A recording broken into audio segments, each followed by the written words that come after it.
magic of the Cybernet Space Cube, the computer-enhanced podcast of the future. Transformers Slag Podcast.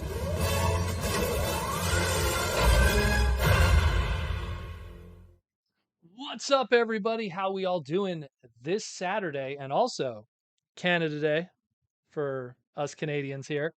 How we all doing? This is the Transformers Slag Podcast Saturday night live stream main event. How we all doing? My name's Proto Man. This is the face that runs this place. This is the face that you listen to Monday to Friday. And we got a lot of stuff to talk about today. We have a giveaway today. We're going back to the giveaways just for a little bit. I figured we're now the month of July. We're slowly coming in on TFCon. And I figured, yeah, why not give away a few things before we get to TFCon weekend? So once again, my patrons and YouTube members, those are the green names over there, are going to get an opportunity to get a figure today. So brand new figure too. So stay tuned for that later in the live stream. We will be doing a giveaway also. So how we all doing? We got Michael Koo, we got Link CW, Horndowl, Abraham, T-Formers 2002, JR Mina from the Philippines, Rodimus Power from Germany. We got, who am I missing here? Michael Koo I already saw. Ashnut is here. Princeton Phalanx 59. We got Bigum. Van Hope is here from the Patreon. We got Oscar. A lot of great people here today popping in. Good stuff. For people that have been wondering also, Aaron Archer, Snowato's here too. Awesome. Aaron Archer hasn't been doing his live streams the past couple Fridays because he's been super busy with family. He's been, just enjoying the summer vacation. The kids are off school now, so he's been busy. So if you want some extra Transformer content, you will have to wait a couple of weeks. I believe he's going to be back in business probably come TFCon in mid-July. So anyways, let's jump into the news. We'll do some news. We'll cover some little things here and there that we opened up and enjoyed, got in the mail, I guess we could call it. I've been busy with a crazy display. Anyone who's been following my Twitter or my Instagram, I built a brand new huge display in the south side of the Transformer room. That room has been literally just boxes for the longest time. And finally I built a display there, put the glass in the door and everything, and now I'm slowly filling it up. 50% of it is literally going to be a shrine to Hot Rod. Like that's literally my plan. All the miscellanea weird Hot Rod merchandise I got throughout the years, along with some doubles and triples, all just kind of packed into it. Because some people were like, "Hey, how come Studio Series 86 isn't in there?" Or like Target Master Hot Rod. It's like, well, if I had 3 of them, one of them would be in there. Studio Series 86, oddly enough, I only have 1. I would love to have 10 of them if I could. This is like my favorite thing ever. And that's why I keep it near my desk more than in the display. But until I get more of them, I'm stuck with the 1, unfortunately. So stay tuned for that. I'm going to be posting a whole bunch more images and really nice stuff from the display.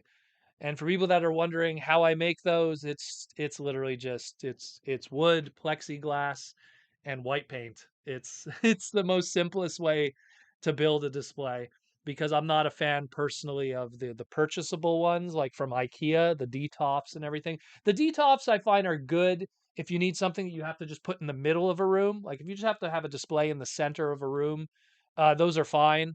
But if you have a wall, you build it. You build it and you keep building it and you keep letting it go forever. Even see, HasLab Unicron is absent because he's now in the display that I built. So stay tuned for that. So, someone's birthday also. Snowato's birthday. Hey, happy birthday. Awesome stuff. Your birthday is Canada's birthday. So congratulations to you. You share a birthday with one of the greatest countries in the world. So you should be happy. So let's jump into the news and we'll cover some stuff here and there, and then we'll do the giveaway. We'll open up some stuff, and then we'll take some super chats from the fans. Once again, if you want to participate in the live stream tonight, again, hit that super chat button and send your questions or comments away, and I will read them out and make you happy as much as possible. My desk, by the way, is absolutely covered with figures because I've been sorting so many things for the display. I want to have like a Cyberverse section and stuff too. I just been so busy today. So let's jump into it. So the first thing we're going to cover was something that Hasbro sent me from their PR department and marketing. They wanted me to kind of cover this as best they can. And it was the opening, and anyone probably people saw the individual segment about it too, of Hasbro City that they opened up in Mexico, and how this is like a test initiative essentially. It seems like Hasbro really looked at what, there's a domino effect that's really going on here. Like that Super Mario movie did very well. Number one movie of the year, not even, second place, what is it, Guardians of the Galaxy? Not even close, to Mario. And then you have the Nintendo World in Universal that's like just absolutely mogging. People are loving that. And I'm pretty sure it's Hasbro going like, like we got a world, we got a world of characters and stuff. So they've opened up Hasbro City in Mexico as a test market kind of thing. This gigantic amusement center is probably a light way to put it because I mean it's huge. I mean an amusement center is like Chuck E. Cheese or Jungle Adventure like we used to have here in Canada, but this is a whole other animal. This is rides. This is all Hasbro themed rides. There's gift shops. There's literally Hasbro themed restaurants. There's Mr. Potato Head's Deli. There's Pinkie Pie's My Little Pony goodies, which is like the popcorn shop with exclusive Transformer tins for the popcorn. Like it's really cool. I did an individual segment about it. I showed a ton of footage that Hasbro sent to kind of just really convey what's going on there and all the cool stuff. Just go check it out. I mean, obviously, a lot of us don't live in Mexico and we won't be able to go to it, but it does give us an idea of what potentially we could get in the future. Now, where a United States or Canadian version of this would be is debatable. I know in the comments of my segment that I did, some people were obviously saying, like, somewhere in California would make sense or Florida. Some people are saying, well, already they have a Transformer thing in Universal, so they might as well make it a continuation of that. Some people were thinking kind of my same, way of thinking, Rhode Island, because they want to continue what they did with HasCon. We don't know. Canada, well, it's like I've always said, Montreal or Toronto, anything else, let's be real. No offense to my Calgary or Vancouver people, but let's be real here, So it is what it is. Prince of Foundings 59, happy Canada Day till all are one or Canadian. Well, if only you could be Canadian, you'd understand the greatness and the enjoyment of it. Nothing wrong with the States. I like the States, great food, cool stuff. But I would never trade anything to not be a Canadian. Anyways, so just check that out. Again, I did an individual segment, covered a lot of stuff. I mean, it's pretty cool. I like the Transformer section. There's a lot of cool video game stuff there. They have like an arcade that's Transformer related because there's been a few Transformer arcade machines that have come out over the past couple of years, specifically like shooters and stuff like that in relation to the movie verse. They have a whole bunch of VR stuff set up in two different kinds of styles, stand up and sit down. They have that Optimus Prime Tower ride. There's just so much going on there that, it's awesomeness. It's absolute awesomeness. TransFan 1980, is Canada Day really a thing? Brother, it's how it is. Our birthday is before your birthday. We're a country, you're a country, we're both countries. And we hang out together for over 100 years. So it is what it is. Anyways, next up, let's talk about what's happening with our new Transformer comic. So we talked about this a couple days ago. We were waiting for all the reveals. We had the Autobot one that we talked about last week. Now we're talking the Decepticon one here. And every day, Skybound on their Twitter and their Facebook was revealing the newest members of the Decepticon crew for this comic book. And unlike the Autobot one, I'll be honest, they kind of just played it safe. They went with the Legendary Seven in two cases, and then I mean it's all very very safe. Let's put it that way. Very very safe. Starscream, Soundwave, two of his cassettes, and Laserbeak and Rumble or Frenzy, depending how you want to call it. We'll see what they go with. And Skywarp. Okay. Well, at least the Autobot side will be interesting because here's both lineups. Let's just pull that one up here. So at least we got Cliff Jumper and RC mixing it up a little bit with some 84 guys like Optimus, Wheeljack, and Ratchet. So we will see how it all goes down. Again, reminder, we have the exact date now. Wednesday, October 4th, 2023 is the debut of the comic. This is the cover in the middle there. If I was a betting man, there's going to be variant covers for sure. There's probably going to be multiple different covers. Again, guys, I'm going to give the same warning I did with Void Rivals, which was pick it up day one. The people that didn't pick up Void Rivals day one, now they're regretting it because it sold out. And you didn't, if you wanted to get the first printing, it's gone. And the sad thing is, comic books today, because they don't sell as well, companies don't print as much. And when something sells out, they don't reprint the same first print. They just do a second print with a new cover because collectors will buy it. So it's something where you can't sleep on this stuff today. Now it's like, a good comic sells 10,000 units sometimes. It's just how it is. So, guys, it's the same thing like Void. It's impossible to get Void Rivals first print today now. It's the same thing come Wednesday, October 4th. If you're hesitating on this, I'm telling you guys, it's going to be rough. And like Michael Koo said, they're going to be doing a second print of Void Rivals, and it'll have a better cover too. But we covered that already here on the pod. But if you want that first print, if you want that Optimus Prime cover, again, don't sleep on it. Be there Wednesday, October 4th at your local comic book store or eBay It is what it is. Uh, again, it's just that Decepticon crew. I wish they kind of mixed it up a little more, but I guess they're gonna play it safe with the bad guys, and Megatron will show up later, and then well, I just hope it's not just Megatron. And again, I love Shockwave. He's my favorite Decepticon. But I mean, to use Shockwave again or something, it's like, yeah, you can mix it up. You can mix it up a bit. You can mix it up. Bring in Bonsai-tron or something. I don't know. Anyways, next up, speaking of Soundwave, let's talk about the Transformers X G.I. Joe crossover. This is our latest one that we have here today. This went live on Hasbro Pulse. We had listings for these for quite a few months now. I believe 6 months ago I talked about this, where we were explaining what the Thunder Machine is and its history. So now this went live on Hasbro Pulse. It has since sold out, which I'm quite shocked how quickly this one sold out. I guess because it's got a little bit of a masterpiece element to it in that of the Ravage, which is an homage to a little bit of Howlback and a little bit of Ravage design. It had a little bit of red and blue on him, so it's a little bit of A and B. So, and it's a masterpiece mold, so I think that's what really sold it to a lot of people, especially masterpiece, completists. They'll just take that and they'll sell the rest. Right now it's $100, 99.99. Shipping out next year, January 1st, 2024. Pretty good New Year's present, if you ask me. It looks good. I mean, let's be real. I messed with the Megatron. It wasn't that great. I almost felt like I bought the Megatron just for the Baroness figure, if anything. I did not get the Bumblebee. I believe Jaws D picked up the Bumblebee, and I don't think he said anything too fantastic about it. So unfortunately, that might also be the case with Bumblebee and Stalker, aka Lorenzo. We got this one here.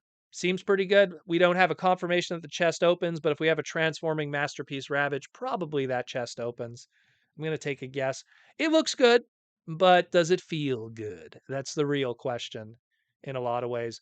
And if it feels good, we will see for sure. But, we still have one more that's to come, which is the rumor is it's the Triple T with Sergeant Slaughter. Who does it transform into? We don't know. Rumors are Ironhide or Cup. We don't know yet. But the Triple T with Sergeant Slaughter is the ongoing rumor for Trooper number 4, as the listing is for the next GI Joe. And supposedly this is the very last one for this year. So I think this is one that's in the pipeline for next year. The Trooper 4 with the Triple T and Sergeant Slaughter. I keep saying it like that. We got a super chat from Alden Tolbert. Imagine if Waspinator made by the remains of Unicron because he never dies or is offline. Will Bumblebee will get a girlfriend of his own? Funny story, in the G.I. Joe crossover with Transformers, I believe it was the Devil's Due one, Bumblebee and RC were kind of a thing in that one. But aside from that, there was Juanita. She had her own car and she tried to hook it up with Bumblebee, but since it was a non-sentient car, That never happened, and we never got an update on that, unless Hasbro wants to create a transforming bug that looks like Juanita, although we never seen what she looks like. Anyone who saw that episode back in the day, what was it, Ultimate Doom? Was that girl? Juanita? Anyways, point is I'm sure Bumblebee will get somebody at some point. But again, RC was one example, just one example of many. As for Waspinator's remains from Unicron, I don't know about that one. I do not know. I think Waspinator would probably, possess him like a certain seeker jet and then just cause trouble, which would lead to all kinds of hijinks for poor Mr. Scott McNeil voiced Waspinator. We will see. We will see. Um, but yeah, man, this Soundwave looks pretty good. I'm actually quite excited about it. What's up, Larry? Um, it looks pretty good. Looks pretty good. And again, even the O-ring, Zarana and Zartan. I own the originals, and I'll say this right now. If you own an original Zartan, you know how much of a nightmare it is to own that because most GI Joe figures of that era, the O-ring era, you could fix them when the O-rings get all crusty and break apart and your figure splits in half.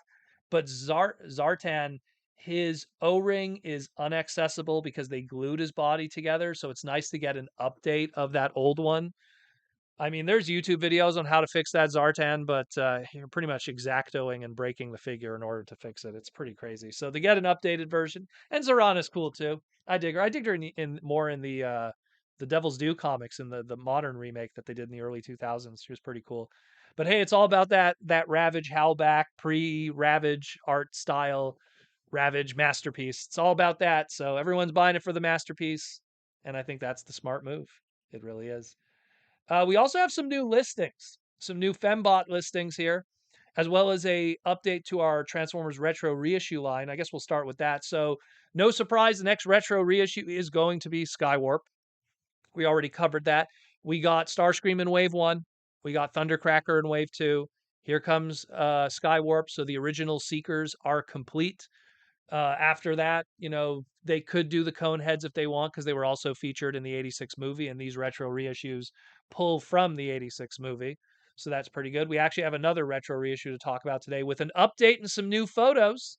So we'll stay tuned for that in a quick moment, which will probably be the next segment. Not the next segment, the next slide. But the two new Fembots we got here, this is a Tra-Gen Ecom capsule, which implies that it's an e-commerce, which means online, and a capsule meaning a subseries. Chances are this is probably an Amazon exclusive. That's my guess. Some kind of Amazon exclusive 2-pack. And it has Javelin and Cascade, two Fembot exclusive characters to the IDW comics, both of them weapons experts and sniper experts. And just it's pretty cool to just get figures of them. I found that Cascade didn't get enough panel time, in my opinion, and I'd like to see more of her. And if they do a really good retool of something that's out there, people are saying, "Oh, it could be just they take the," and I agree with them.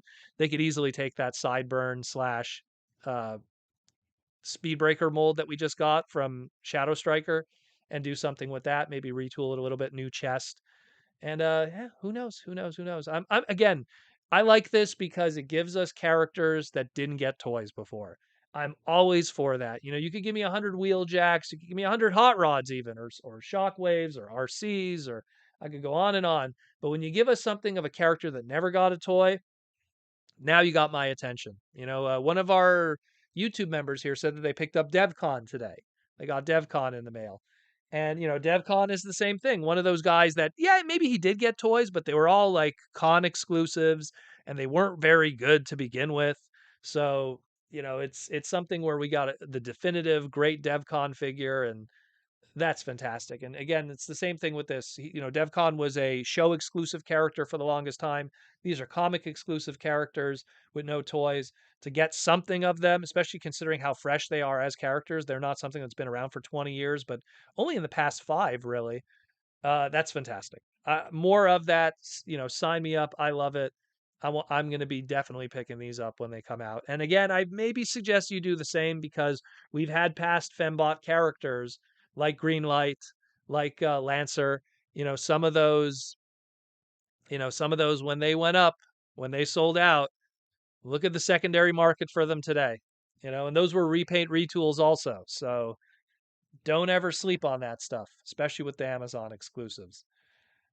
Speaking of the other retro, let's talk about this one too. Let's talk about with a brand new image. Now we got an image of what the figure looks like from when we talked about it just a couple days ago. Let's talk about the retro reissue Transformers the movie vintage collection Kick Back the Insecticon. On the right here is what his reissue is going to look like. So his visor is going to be painted in red like his animation model. They're going for a solid yellow for the chest, which is really good too. No stickers. All of it is just painted details. They're sticking with the chrome, it looks like, at least from this image, for the wings, but I could be wrong, could be silver paint. And they're also including one Energon cube that was included. There was originally 3 Energon cubes included with one of the past reissues that were done through Toys R Us. I believe it was 2015 was that release. And so that's a nice touch too. So you get that and you get a little Energon cube. So we still don't know the price yet. That's the one thing this guy is still smaller than anybody. That's the one thing with me is he's still smaller than any of the other the movie reissues we've gotten up to this point. So I really hope they don't give it that Hound Hot Rod price point. I really hope that they do it a little smaller, just to be fair because I own these guys, geez, like 3 times over, even with the Diaclone colors, and it's like they're small figures. They're small figures. Yeah, they have a little bit of die cast in them. I could see your argument there, but they're small figures. And yeah, I see they're putting the little Energon cube, maybe try to hedge their bets. Well, we gave you the cube. That's a little extra plastic right there. But I think it should be a little cheaper. But who knows? We will see. I dig it though. Again, 86 movie. What could I say? Greatest of all time, yo. Greatest of all time. But it's not the greatest of all time? Funko Pop. San Diego Comic-Con Funko Pops. But supposedly, according to the Funko analyst, that's literally his name, or the pop analyst, I think his name was, he said this also potentially might be a GameStop shared exclusive, which I really hope that is the case, because the numbers for San Diego Comic-Con have not returned to their original attendance numbers. So a lot of these companies, when they've been doing exclusives, they haven't been selling out. So they're playing it safe. So I'm pretty sure there's going to be an allocation of this that is reserved for GameStops. So, hey, at least that gives me an opportunity to walk into a GameStop and pick up Rodimus. These are, of course, both based off of their toy designs. You got you got me Rodimus Prime with the toy design sticker applications. That really what separates between the two of them. And the Galvatron, we all know what obviously makes a Galvatron toy version with the gray face and the crown and everything. So Michael Koo says I can't find GameStop listings for these Funkos. Well, that's again. I hope that the Funko analyst is right because this would be a nightmare to have to pick up otherwise. It's already bad enough the NFT Hot Rod goes for like $120, $130. To have this one also be, expensive. Uh, man, oh man. Man, oh man. Anyways, it is what it is. Also, we got 2 different pieces of Soundwave related merchandise. These are done by the company of Loungefly. And yeah, hey, Soundwave backpack, open it up, stick your tape cassettes in there. Sure. Again, also San Diego Comic Con exclusive stuff to pick up from their booth. No confirmation on that if that's GameStop related. That I don't know. But yeah, it is what it is. It is what it is. Funko, you're killing me. You're killing me. I could avoid all these Funkos, but why are you making my boy? I almost feel like they watch. I almost feel like they watch the podcast and they know anything hot rod related. We're gonna make hard to get. What's this? They're gonna make like a Nitro Convoy Funko Pop and make it like a Japanese exclusive. They're gonna make a Road King Funko Pop, Red Mirage. Luckily Shockwave was easy to get. They had like dozens of them at Toys R Us here, so that was that was easy. But it is what it is. It is what it is. One day I'll get that NFT one. One day. One day. We also have some masterpiece news. So 2 new masterpieces, repaints from previously existing molds with brand new tooling and sculpting on one of them. And we have the toy, according to the Japanese here, it translates to colors like the 80s Optimus Prime Convoy. It's a toy accurate color scheme based off of the MP44 version 3.0 Convoy.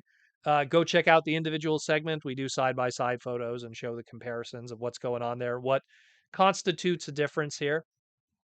Um, and then, of course, we have we don't have an MP number for it, but it's a extensive repaint and retool of the MP56 Trailbreaker into his Diaclone yellow colors. Again, we've yet to get a character that is named after the yellow version. So this will be obviously the debut of that, much like how we had Loud Pedal and a few others that kind of like, the colors finally got names through the masterpieces or something. And but the big thing with this is if you own a Trailbreaker, you probably want to have to buy this one because it comes with Trailbreaker's force field, which is like, oh, that's kind of that's kind of sucky that they did that on purpose. T-Formers 2002, has there been a Proto Man Funko? Yes, there has been. And yes, I have it. Yes, there has been. That one came out years ago. They did Mega Man, Dr. Wily, Proto Man. I think they did one of the weapons repaints. I just picked up the Proto Man because I was, it's Proto Man. As much as I have a crazy Hot Rod Rodimus shrine, I have a whole shrine to everything that's ever existed of that character and my namesake. So, yeah, it is what it is. But yeah, you know, these are coming out again. We don't have prices for them yet, but chances are we had the Black Convoy repaint of the Optimus with no trailer, and that was like 238 to 250 depending on who you were buying from. So probably is going to be the same price. And the Trailbreaker was about 150 to 160. So maybe this yellow Diaclone version will be also in that same bubble. So we'll see. We will see what happens with that. But otherwise, that's it for the news today. There's not much else. We're going to probably have more stuff later on next week. It's, we're going to be going into TFCon weekend. So we're going to be doing a giveaway today with that. Next week is going to be the debut of the TFCon exclusive that I worked on for the show. So be sure to stay tuned for that because, especially if you're a patron, if you come to TFCon in person, you get that exclusive for free. I just literally hand it to you. If you are a patron of more than 2 months and what do you call it? And want to get it in some shape or form, just contact me through Patreon and we'll work a way out for it to be shipped to you. We ask that you just pay shipping, but the item will be free otherwise. So stay tuned for that for the Proto Man TFCon exclusive. We did one last year also. We're doing a new one this year. So that'll make its debut next week. So stay tuned for that craziness. Very excited about this one. I think you guys are really going to like it. It's been quite a project we've been working on for a while. But yeah, that's it more or less. So we're gonna do the few things here and there. We're gonna do the Hasbro box. We're gonna open up a new item from the Hasbro box. We're gonna talk about some other items, and we're gonna do the giveaway. But first, let's talk about some news. Let's go into it. Let's talk about Symbiote Studios today. Today it's because it's Canada Day. I have my little Canadian heart flag. The Symbiote Studios. I'm wearing their. It's supposed to be their wonton shirt, but it looks like Catnip Bravo's eating poutine there. So nothing's more Canadian than poutine, in my opinion. Well, at least Quebecois Canadian. Um, and then of course I'm wearing Optimus Prime. Peter Cullen is Montreal Canadian, so it's a very Canadian day today for the uh, the birthday of my beautiful country. So let's talk about Symbiote Studios, plush pins and t-shirts, brand new stuff that's going to be coming. Hopefully next week I will have also those to reveal, some brand new Symbiote Studio stuff. If not, they will be at TFCon. That's the one thing. They'll be at TFCon in the glass display and then you'll see it for the first time there. And then of course, people will take photos of all the new stuff that's coming out from Transformers that'll be at TFCon. So that'll be online. But again, plush pins and t-shirts, again, check them out. Symbiote Studios. They are the awesome guys that help with this podcast and send us all kinds of cool stuff. Look at all that plush back there. All that good stuff. And again, the new Megatron just came out recently. Let me just pull them up for you. So go pick that one up. The original run sold out. This is the second run with the more show accurate color scheme. $29.99 on symbiotestudios.com right now. So that's one of the new ones for 2023 of summer. We also have, of course, the San Diego Comic-Con exclusive. And I know people have been asking me, will this be available on Symbiote Studios' website afterwards? It's going to be the same thing like the Unicron. Whatever inventory is not sold at San Diego Comic-Con will be available on their website afterwards. If Unicron didn't sell out, then obviously Slag will probably have a chance also to be on the website. It will sell out on the website though, because when Unicron went on the website, he disappeared. And if in case you haven't noticed with some of the others here, stuff sells out very quickly, and then they have to do second runs. And to be fair, they make them a little different than the first runs, so it makes it a little special. So really good stuff. Again, check it out, symbiotestudios.com. A lot of good stuff going on there. And again, guys, always with all the other Hasbro brands, whether it be GI Joe, My Little Pony, and there's a bunch of brand new My Little Pony stuff. So if you're into the pony stuff, they got a whole bunch of new pony stuff they're putting out now. Of course, Power Rangers, that's always hype. And my favorite, Magic the Gathering. A lot of good stuff. We got to get a Jace the Mind Sculptor plush. That'd be pretty hype. That would be pretty hype. Prince and Phalanx 59. So, will the low numbers of Rise of the Beast box office sales prevent Hasbro from doing another movie? Well, it's like I said last week. I know people keep asking me to talk about it, and I talked about it on the last stream too. There still is a few regions that have not gotten the movie yet, and one of them that is very important is Japan. And Japan pays way more for movie tickets, and they go to movies way more than even we do. So before I make the call, I want those few regions to still see the movie. And then we'll make that decision. I'll be honest with you guys, as it stands right now, yeah, they'll be lucky if it breaks even after advertising and marketing. It's been pretty low, which is quite a shame because it's a pretty good movie. Same thing happened with Bumblebee. Bumblebee was much more of a digestible movie, but unfortunately, it didn't do well. It made money, but then when you factor in advertising, which makes a huge part of it, and man, they advertise Bumblebee, let me tell you. Like, I mean, I understand that like Rise of the Beast has an even bigger advertising budget, but like they also advertise Bumblebee quite a bit. And that really, I think, hurt the final numbers of Bumblebee. Not to mention the product didn't sell as well. At least we could say one thing is that Rise of the Beast as a movie was enjoyable. The toys are selling well. That's the one thing. We're loving the toys. We're definitely buying the toys. So that's also like a purpose that Hasbro has with this that at least it's achieving. But from a box office standpoint, unfortunately, not so much the case. I almost feel like we have like a Transformers the 86 movie situation where it's not going to make money, but at least the toys are still selling and keep going. And I don't think it'll hurt them doing another movie. They already have the plans in advance to do this animated one. They saw what happened with Mario. They see what's going on with Spider-Verse. They're going to go in that direction. It's cheaper to make animation. It's safer to do it. And chances are it'll be the stories that we want without the humans because it's going to be on Cybertron and a prequel movie. So maybe it'll be something really, really enjoyable and hopefully profitable too. But again, we'll definitely talk more about the box office. I want to do an individual segment about it, but again, I need to see the final numbers from all the regions. I mean, look, this isn't this the moment this is on DVD and Blu-ray and everything, which that's coming soon, that's going to happen. But the moment it's on, then we could then call it. Then we could call it and then go, let's take a look at it. And then that'll be that. Yes, they do count digital sales.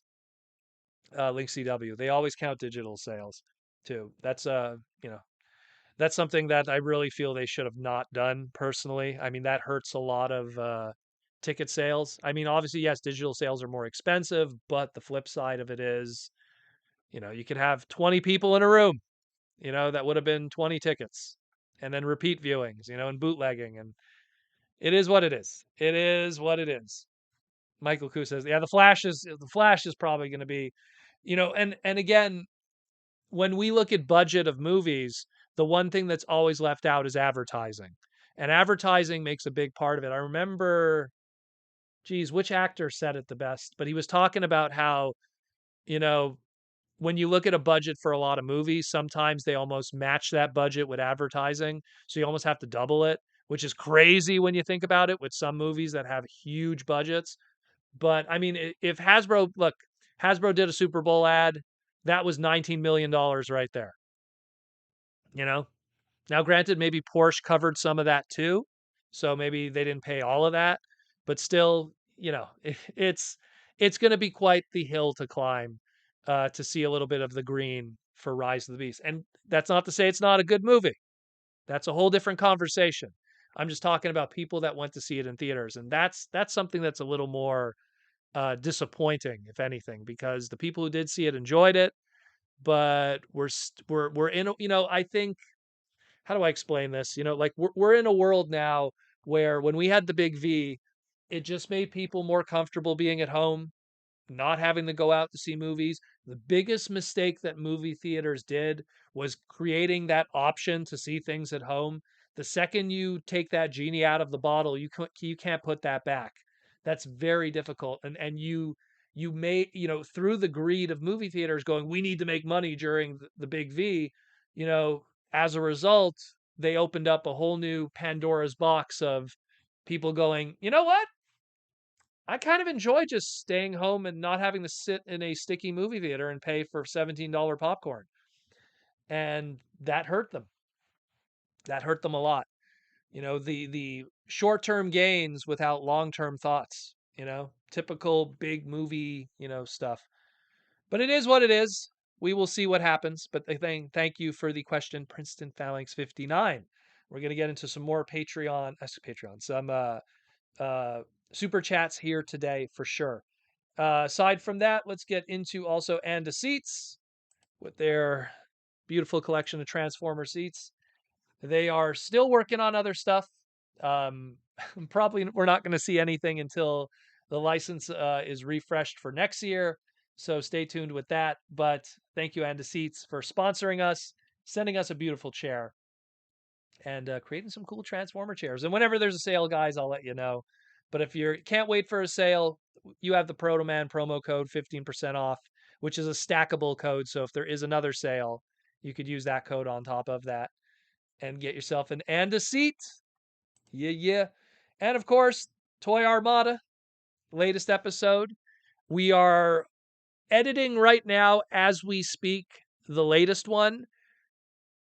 I would like to, because I've been really busy with construction here with the room.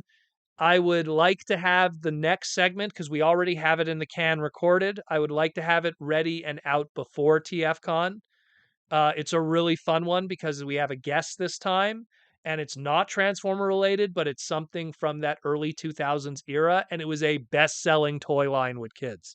So it's something really hype, and a lot of people are going to like it. And the guest that we have was very instrumental in this line's success here in the West. That's all I'm going to say. I don't want to spoil what it is, but it's a really good one.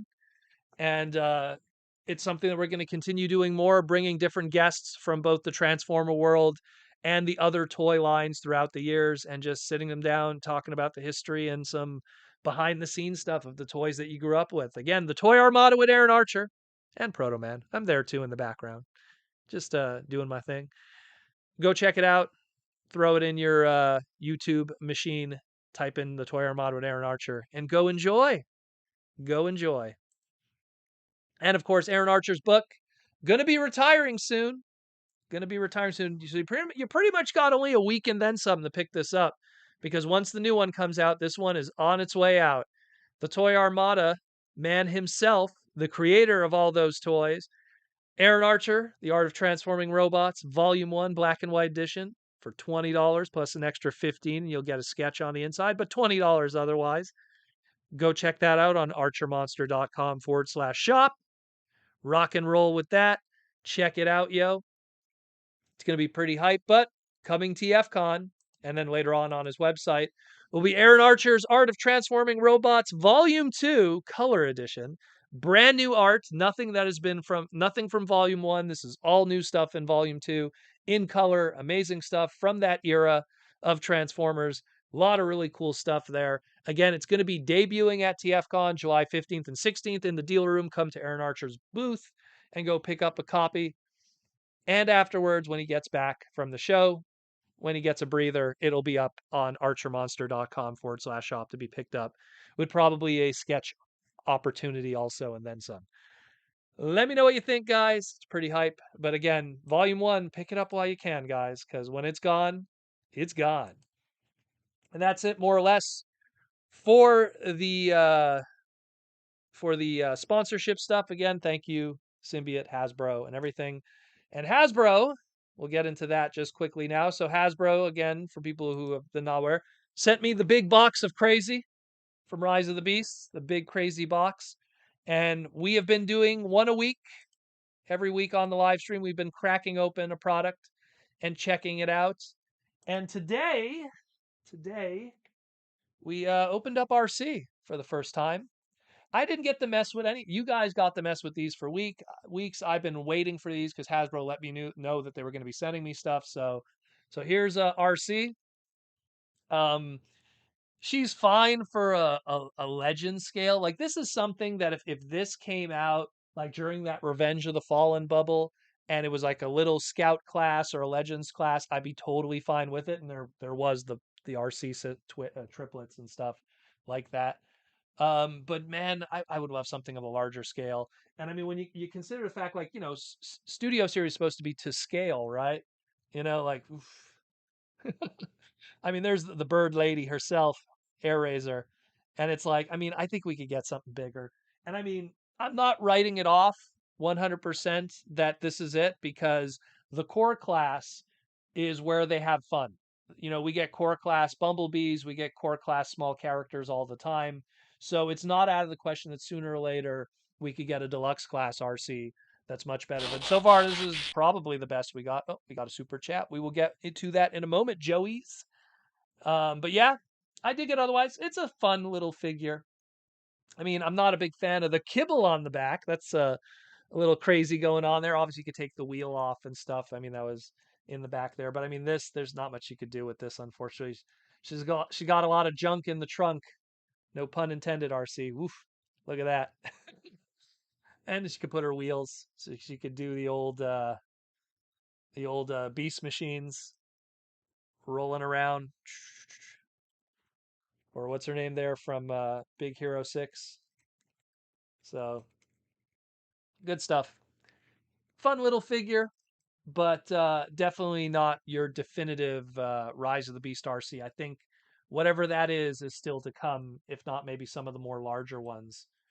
But we will see. We will see. Very good articulation. This was a Sam Smith design, so it's still pretty nice.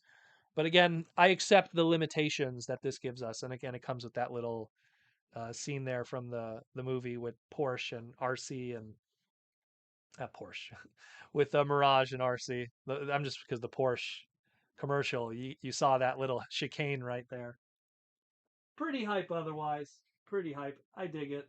But I think we have still better things to come. We got a super chat from Joey's for $5. Hey, Proto Man, do generation sales ever go beyond 30%? Wondering if we should go all in on the Power Day sale. Thanks for the great info as always. Oh, bro, dude, everyone remembers, what was that crazy sale? They did like an end of year sale where like some stuff was like 50% off. I mean, it was like, I'm looking up now because I got some stuff. It was the Ark. Rodimus was on sale. What else? Like big. There was like the masterpieces. It was like the masterpieces were so cheap of the Seekers. It was like if you bought 3, it's like you got 1 free. Like, it was insane how cheap the masterpieces were. Like, you could get all the masterpiece Seekers Like it was crazy. For when was that sale? That was like nuts, that sale. And it wasn't just Transformers, it was like G.I. Joe, Power Rangers, Marvel. Like they were just blowing it out. It was crazy. So yeah, beyond 30%, 100%. There was like 60% sales from the store. Like they were just there. It's, you know what it was? Maybe it was a combination of the big V and their warehouses just being overstocked and they had to move inventory. And let me tell you something, as someone that has seen the old forms from that Aaron Archer era of how much they pay for units and the margins and stuff, they they were definitely trying to just get stuff out of there. It was pretty crazy. It was pretty crazy. Michael Koo says for US folks, Amazon Days is July 11th and 12th. Hopefully there'll be some good TF sales. Thank you, Michael, for that news. It's always good to know. That's what I always say, guys, like, and I mean, that's like a bonus of being part of the Patreon and stuff and being part of the Discord is, we always are sharing sales. That way you don't have to pay full price on your Transformer product because it can be pricey sometimes. This is not a cheap hobby. Let me tell you, it is not a cheap hobby.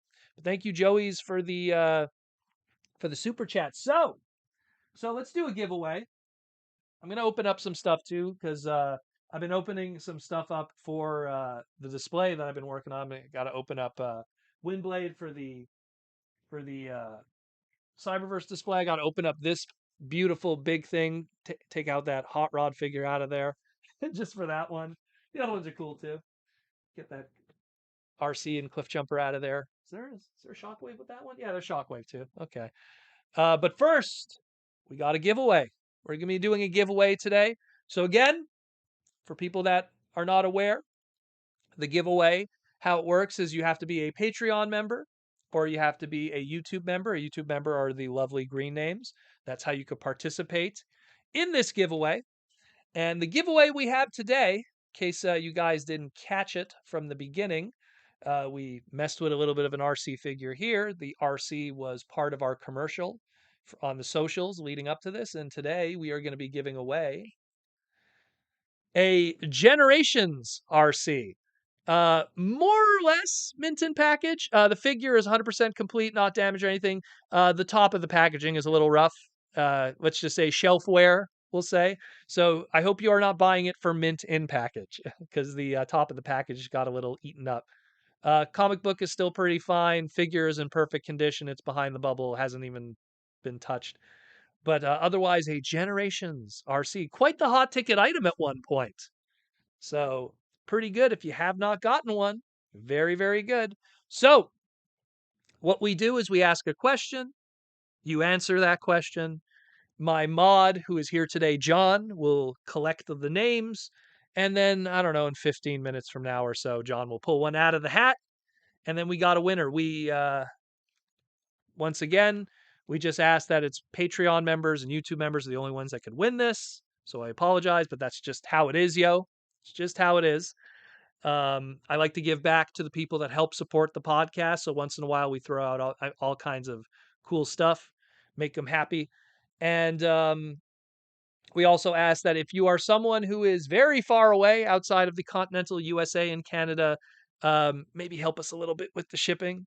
We had to ship stuff in the past to the UK and it was quite expensive. So if you're a Patreon member or a YouTube member from, I believe, Germany, or we got Germany, we got Philippines. If you pay a little bit for the shipping, that would help. You get a free figure. I'm just saying. So easy one today. Very easy one today. Very, very easy one today. Name a female seeker. Pretty easy. And while we do that, Protoman's going to get some water. And then we'll continue with the rest. I'll just let the names build up here while John throws your names in a hat.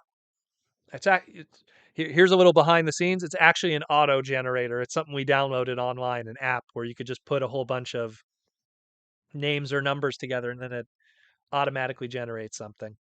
For Patreon members, of course, obviously put your Patreon name in the front so we know that you're a patron with your answer. So John could double check through Patreon. And YouTube members, you don't need to put your name because your name is green, so we already know. We already know. For Patreon members, the winner of if you're a Patreon member and you win, just contact me through Patreon. If you are a YouTube member and you win, Instagram, Twitter, unfortunately YouTube doesn't give us a messaging system like they used to back in the day. We got a super chat in the meantime from Joseph Ritter. I have the Bruticus set from SDCC question mark. Do you think we will get a new set soonish, or should I break that open and display it? The definitive Bruticus set right now, the one you're referring to, the SDCC one, that was the one that was based off of the Fall of Cybertron version, which is the video game version, which is more Cybertronian. If you're referring to the San Diego Comic-Con one, that one I believe came with Grimlock, if I remember correctly. The definitive version, if you had to pick one, would probably be the Japanese version of the Combiner Wars. It was the Transformers Unite Warriors collection, Bruticus. That's probably the best version for the time being. Will we get a new one? Of course, at some point. Is it going to happen next year? Is it going to happen 5 years from now? That's a different question. But for sure, they have to do something. They definitely have to do something within, Mr. Bumblebot said it the best, definitely within the next 4 years or so, they got to pull something out of their hat. So we will see. We will see. We will see. Mayoral, actually, I did. I did. We put it in the TFCon auction, and someone won it. And I hope the person who won it actually has a Star Saber blade. So I don't know who won it. I'll be honest with you. Like, I was so tired after the auction was over. I rarely pay attention to who bids and who wins. Like, anyone who sees footage of it online, like, I'm just running around. Like, once in a while, like when bidding gets crazy, I'll pay attention. I'm like, oh, it's going past like $700. But it's very rare. But I know that we included it in the auction. I told the story and how it's metal and how it's really cool and it's much bigger than the one that comes with it. It sold. I forget how much it sold for. I think we started the bidding at 20, and this is 20 Canadian, so let's say 13 American. And it did have some bids. I just don't remember. I apologize. I don't remember what it ended for and who won it. So if you were the guy who won it, and at TFCon Toronto, be sure to give a hey ho, but yeah. So it is what it is. So, but getting back to what I was saying, you know we we have another exclusive that's going to be coming up at TFCon. So if you're a patron member, and you are interested, what we're going to probably do is next week when I reveal it, I'll give more information on how to go about that if you are someone coming to the show. uh like if you want to pick one up, because what I did pretty much last year is if you were coming to the show and you were interested in getting one as a patron, I send you like a QR code, and that way that you have that QR code, and then I have a list and I can scan it when you get to the show off of your phone, and that'll be that. That'll be that. Yeah, people were telling me Twitter is down. I know, I've been seeing that, David. But here's the problem. I follow like nobody. So what is the max limit of messages you could see before you can't see Twitter? Like 600, 300? I don't know. When you follow like barely 14 people, you're not going to see 600 messages a day. So I don't think it's going to affect me. I've always said it. Twitter's a tool to just follow the people that you like, or, to advertise things that you create. So I don't really care about social media much. I'm more a proactive person than an inactive person. So I rather make things and do things than consume things. So 600, okay, there you go. I don't think I've read 600 tweets in a week, let alone a day, you know? So like again, when you like on Instagram, I'm following like what, 9 people. On Twitter, I think it's 15. I think, I'm not even sure, but we'll see. We will see. We will see what happens. Um, but I mean, look, it's social media. I'm sure it'll all bounce back, or like anything else, we'll all move to something else, and that'll be that. You know, that's always how it is sometimes. So, John, do you got? I think John has. I'm getting my private message now on my phone. All right, so John has the winner. John has the winner for our RC here. And the winner is, oh, it's a YouTube member. Okay. Princeton Phalanx 59 is the winner of the RC. So, Princeton, if you're located in the continental US or Canada, contact us and we will ship it right away. If you're not located in it, we ask that you help us out with shipping so we don't have to spend $60 on a $40 deluxe figure just to ship it out. So we will see. Mikey and Louie says, like MySpace, did that last forever? Well, MySpace was pretty resilient, pretty resilient. It's something where like and I'm an old man of the internet. Let's put it that way. You have one of these things where you you have, oh, here's ICQ. That's the hotness. That's the new that's the new chat program or whatever. Or even before that, MIRC even. So, oh, Wisconsin, perfect, perfecto. So just contact us with your address, and we will have that shipped to you, brother. Enjoy and congratulations on the Yuki Yoshima design. This was designed by Yuki Yoshima. This RC, Mr. Kissplay himself designed this one. Very talented guy. I don't care what anyone says. Fight me. Very talented dude. Um, but it's one of these things where you know we have hold on a second. Let me just make sure I don't miss any questions here. It's one of these things where it's like, you have MIRC, which was like the late 90s, along with ICQ. Then MSN was popular. Some people were using AIM, AOL Instant Messenger. Then all of those kind of retired. Then everyone migrated to Skype for a bit, and Skype was the hotness. And, now we're kind of, in this Discord kind of world. And a lot of people are using Discord as an alternative. They're saying Discord should be the alternative to Twitter, but I disagree. Twitter is a town square. Twitter is where you share something that everyone could see. What I like about Twitter, the one thing that's always been a very useful thing with Twitter is if ever there's something wrong or I have a question that is very niche, sometimes you could put that in the search algorithm of Twitter and it could come up. Like if, oh, hey, like, this website I go to that I really like, it's down right now or it's not working. Is it just me or is it, the website? And you could check on Twitter very easily.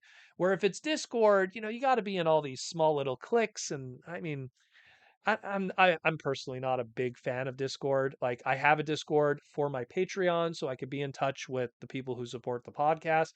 But as a whole, I mean, it's crazy. Like I feel like everybody has a Discord. Like literally like a group of 5 friends, each one of them will have their own Discord, which is kind of crazy when you think about it. Abraham with the super chat. Hey Proto, how do you think Hasbro will handle Dino King colors due to the toys having dinosaurs instead of monster alt modes and no outer shell? Well, number one, I think that there's going to be extensive retools across all of those core class dinosaurs. That's the first thing. And then after they do those extensive retools, then we're going to see also a Monstructor also. Like it's something where I mean, there's one of two ways. I see them keeping the dino modes, but changing aspects of the robot modes. Meaning, like they're going to retool the robot modes so that they have facial elements or body elements that are indicative of. Well, you could barely see them because of the wall. Well, there's Monstructors, Pretenders.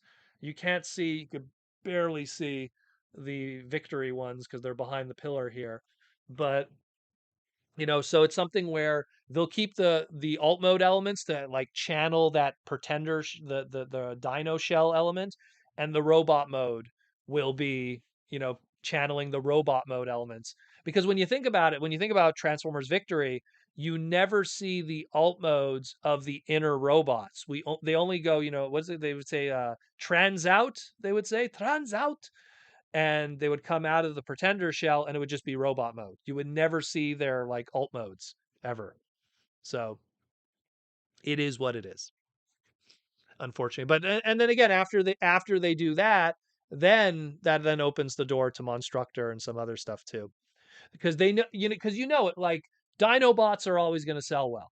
You know what I mean? Even though this thing is destined to be Dino King and Monstructor, you know that the Dinobot of the three sets, the Dinobot set, the Volcanicus set, is going to be the one that sells the best. So they're going to make their money from that, and then they could do the two niche ones afterwards. Even though, Dino King is what I want from the beginning. You know, but it is what it is. And Mr. Bumblebot says the limb modes kind of suck, especially Grimlock could have been done better. Again, the whole thing is conceived as a Dino King set and then backwards engineered to kind of just be everything else in a lot of ways, unfortunately. That's how it is. So let's open up for the first time. Never opened her up, but unfortunately the best Windblade for the time being until maybe that rumored Unicron one comes out. Unicron or Universe Legacy Uni, whatever they call it. Let's crack it open and see how we do. You are watching. Michael Butcher is watching from Anime Expo 2023. Well, Michael, hope you're having a good time over there. Love it, love it, love it. Love my anime conventions. The one that I frequent is Anime North in Toronto when I get a chance, but the one I really go to a lot is Otakuthon here in Montreal. Hope it's not tied down in any way. Yeah, it looks like it is. Is there any? Yeah, there we go. And she doesn't even come with a sword. Isn't that crazy? Doesn't even come with a sword. I'm telling you, man, like that's the one thing with Cyberverse. They really, missed the whole taking advantage of making some really good toys of these characters. And Windblade was like one of the main characters of the show. She doesn't even have a sword. 7 steps or less. Sure. Guess maybe I'll have is there an extra one from that SDCC set? Maybe I'll give her one of the swords from that. Unfortunate. Everyone shares on Twitter, good or bad. You know what? Look, I think everything's going to work out in the end. I think it's the same thing where people they freak out about Twitter. They think it's the end of the world. They run to an alternative and then they come back. So we'll see what happens with that. I'm not too worried about it. Again, I'm not, for a lack of better words, terminally online like some people are. So when a social media thing kind of dies, I think the only thing that's kind of sad is you lose a platform to share your creations. If you're a comic book creator, if you're an artist, that stuff is always important. But that's the only thing I think is a loss. But otherwise, I mean, it does people some good. Oh yeah, that's kind of cool. You pick this up and the wings. Is it like from the back here? Is there some kind of trigger? Okay, so if you move this, there we go. Does like little spinning. Oh, look at that. We sacrificed having a sword for wind power for Windblade. Actually, she did that in the show, so to be fair, that's pretty good. Michael Koo with the super chat. Are the TF generation figures with the IDW comics going up in price after IDW lost the Transformers license? That would never change anything. Let me ask you something. When Dreamwave, when they went under, did any of their comics go up in value? Unfortunately not. So, and I love those books. Some of those books are really good. I love War Within. I love the ongoing. Armada book was really fun until Simon Furman got on it. And I love Simon Furman, but once Simon started writing for that book, I think it actually kind of it wasn't as good in my opinion. Um, but yeah. Yeah. No, I don't think they'll go up in value, Michael. I think that you know, the books that kind of had their value because of what's called scarcity, they'll probably hold their value. But I mean, if you're grading, more than meets the eye, number one, and it's like, oh, I got a 9.8 graded. The problem is the value of comic books have to do with key issues and scarcity. And, for every key issue book of like a first appearance of a character or something, or the beginning of a universe, um, there's 20,000 of them mint and graded. So there's not a big value for them. So I would not bank too much on that. The ones that come with the comic books though, the Generations figures that come with IDW comic books, I mean, the only thing I could say is getting those comic books in mint condition will be like I want to see a 9.8 graded RC IDW toy comic book. Because a lot of those get damaged in the packaging because they ship and they get damaged. So we will see. We will see.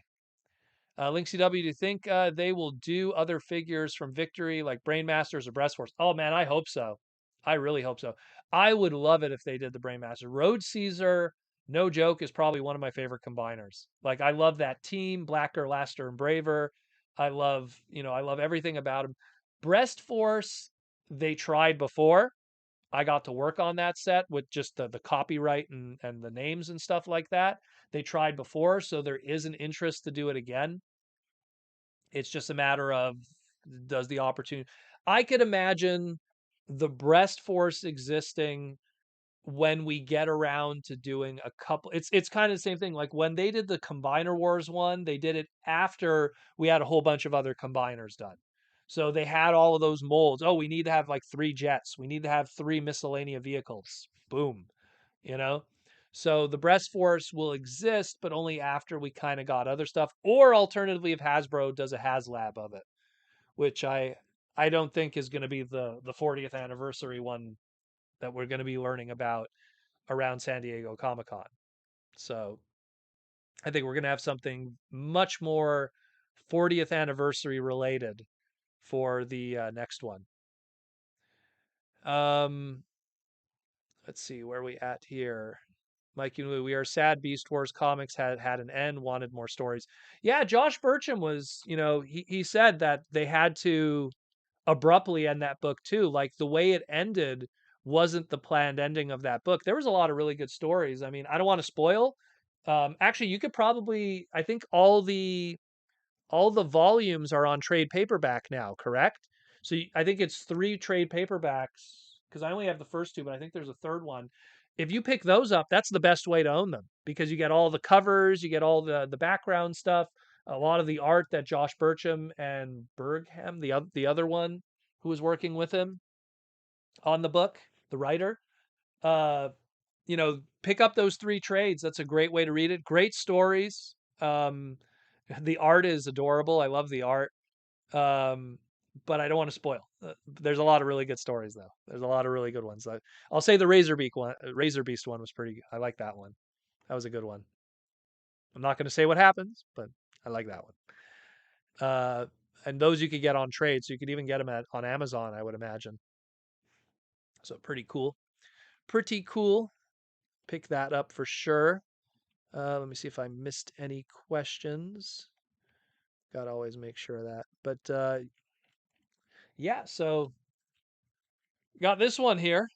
Not bad. How much time we got left? Okay, we still got 40 minutes. We're good. We're good. She needs a sword. She definitely needs a sword. But we're probably going to get a better version according to the Transformers Uni listings. So hopefully she'll look real good because Windblade is slowly becoming the Wonder Woman of Transformers, if not RC. You know. Mikey and Louie says, "Do you think we will get a new Beast Wars comic from the new company, aka Image or Skybound?" Well, the current writers right now, and even Robert Kirkman, they're very big G1 guys, and it sounds like they want to get that out of their system. When you have big G1 guys and they get an opportunity to do Transformer stuff, they're going to do their G1 stuff. So I'm sure at some point, look, if the Transformer books sell very well, I'm sure at some point they'll definitely entertain it. And if the Transformer, like the way I see it is, Transformer books will sell well. It'll make the guys who are working on those books go, wow, like there's a lot of interest in this. And then obviously the fans are going to be like, hey man, you should go check out Beast Wars. It's only the greatest Transformer series of all time. And then they'll probably watch Beast Wars and then they'll be like, hey, there's some meat on the bone of story to tell here. And when you dive into the toy exclusive characters and that expanded universe with Beast Wars Second and Neo, there's a lot of story to be told there. There really is. It's something where, in all honesty, and it's a common, like, what I liked about the IDW Beast Wars comic, I mean, the second one specifically, not the first one that they did, the Gathering, I believe it was the first one they called it. Um, what I liked about the second one, it was more of like an alternate telling, it was more like an alternate story where I would love it if they did a Beast Wars comic and they kind of had Bat Primal and Croc Megatron right here. Got to keep them nearby. Um, I would love to have like that what if story. What if that mini comic that came with the 2-pack continued as a story? That'd be pretty cool. I dig that. Isaiah Nonya. I hope I'm saying that right, Isaiah. Thank you for the super chat, Isaiah. Do you think we will ever get a Studio Series Astro Train or Devastator or a Beast Wars Depth Charge remake? So we'll start with the first one. Astro Train for sure is going to get something. The one that we got is a Siege one. That's not our definitive Astro Train. Don't hitch your wagon to that Siege version. That is just that leader class jumble. We'll probably get a better one later. Devastator, that one, I'm telling you, like, I keep feeling like if Hasbro wanted to do Devastator again, people would just be happy if they reissued that Combiner Wars one again. Because that Combiner Wars one is pretty good. I mean, they could even reissue the San Diego Comic Con version, which had a slightly different tooling on it. I mean, they would do just fine, and people would buy it because they reissued that Combiner Wars one. What was it in 2016, 2017, and it sold out right away. Like it did very well. So they could make a new one, but would they really need to waste all that time and engineering and tooling for something that was pretty good to begin with? So, and the last one you said, a Beast Wars Depth Charge remake. I could see that. I could see that heavily. Um, it's something where we're slowly getting through all of the season 1 characters. Do they want to jump to season 3 characters right away? Do some like, obviously we got Dragon Megatron, so Dragon Megatron is one of these things where it's like, well, we need a leader class, and it's a Megatron. So we would have a Megatron that's a leader class. So maybe because Depth Charge is a large character, they could probably go, hey, we could do a leader class Depth Charge, or we could do Voyager, I feel would be a little small, but do a leader class Depth Charge. I'd be down for it. And then let's think about repaints because that's always important.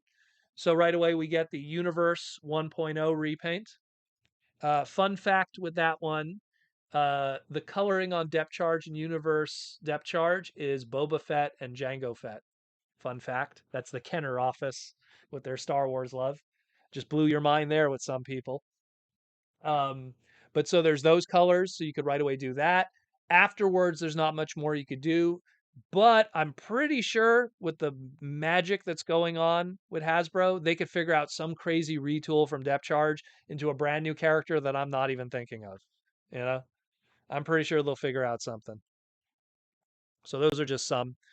Mayoral Fabrication with the super chat. Here's an idea: Combiner Wars Devastator reissue in cell shaded colors. Yeah, like again, a Studio Series Gamer Edition Devastator. Yeah, well, the Platinum Games one from Devastation.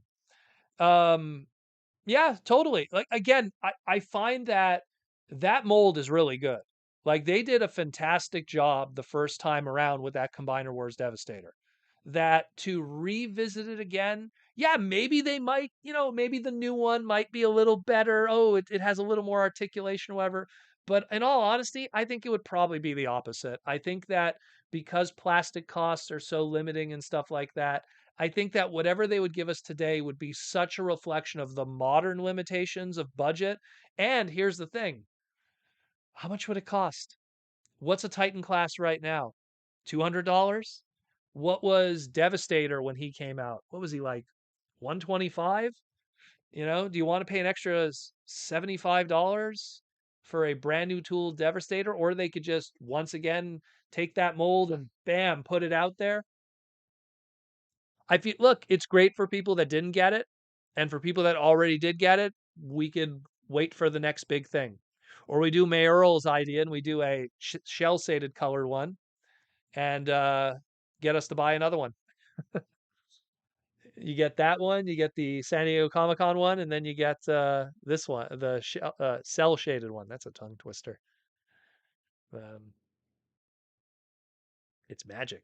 Good MTG reference. I don't think I was going for that, but Magic's having a crazy time right now with that one ring. Someone found it apparently, but it hasn't been confirmed yet. They say it was graded, but now people are saying it's fake. I don't know. We'll find out in the next couple of weeks. Maybe that's why Twitter crashed, because they want to hide the truth. Michael Koo says Hasbro has not talked about Studio Series Bumblebee Sunstreaker in a while. Is he dead on arrival? Well, that was another one too, where there was a listing for that, and we don't know what it is. I think it was probably mislisted. I think the name was incorrect, and we don't know what the story is with that. Um, it's probably not because Sunstreaker wasn't really in that opening scene.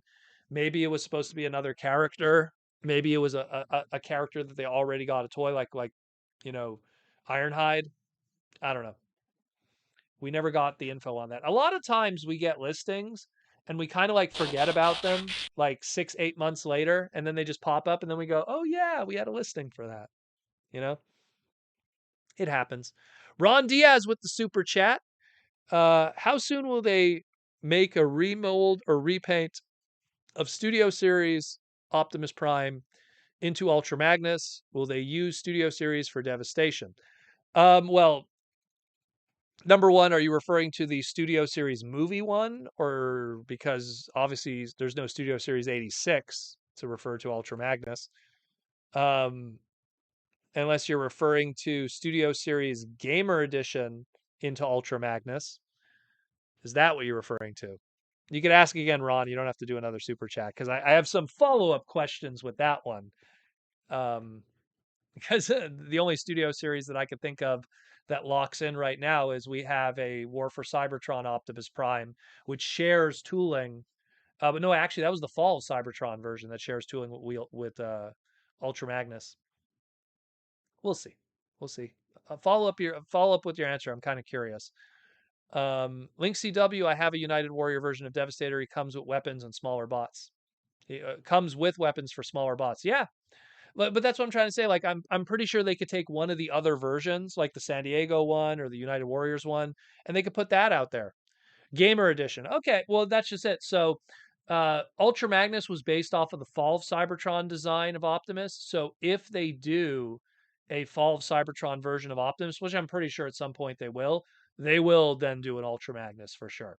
For sure. Look how quickly we got Cliff Jumper from Bumblebee. It's like instant. Like, they didn't waste no time. Like, oh hey, here's Gamer Edition. Like, here's the first three, and before we knew it, boom, Bumblebee is right there. So if we ever get a Fall of Cybertron version, which I'm sure we will, it'll happen. Thank you, Fair Lady Z, for the Canada Day. It's right over my heart. Um, but yeah, for sure, 100%, Ron, 100%, 100%. They're going to they'll do Ultra Magnus. There's certain things in Transformers when they give you a mold, it's coming. It's like a seeker situation. You know, it's like a seeker situation. Always happens like that. But again, going back to what Link CW said, like Devastator, we don't need a new tooling. We really don't. Like, we got it right that time. And to me, Hasbro could then not have to put the time and energy into making a new one, and they could put all that time and engineering like six other figures instead of like six other Constructicon members into something else. Put that time and energy into something else. Where's my Botanica? I keep saying that, but where's Botanica? Where's put that time and energy into a new Defensor. Put that time and energy into something else. Something that really needs an update. because some of those Combiner Wars ones are, they're not the greatest things. Like, I'm glad that they did an update of Menasor, because Combiner Wars Menasor, he had his GPS issues with the Japanese version, his American version. There actually is a way to soft lock Menasor. You could actually jam his smaller head and his super head in his chest, and it's impossible to take it out without taking apart the figure. Like, it's a bit of a messy toy. And combined with the fact that you can't even get all the limbs unless you order them specially online, so the limbs that were available in retail were difficult.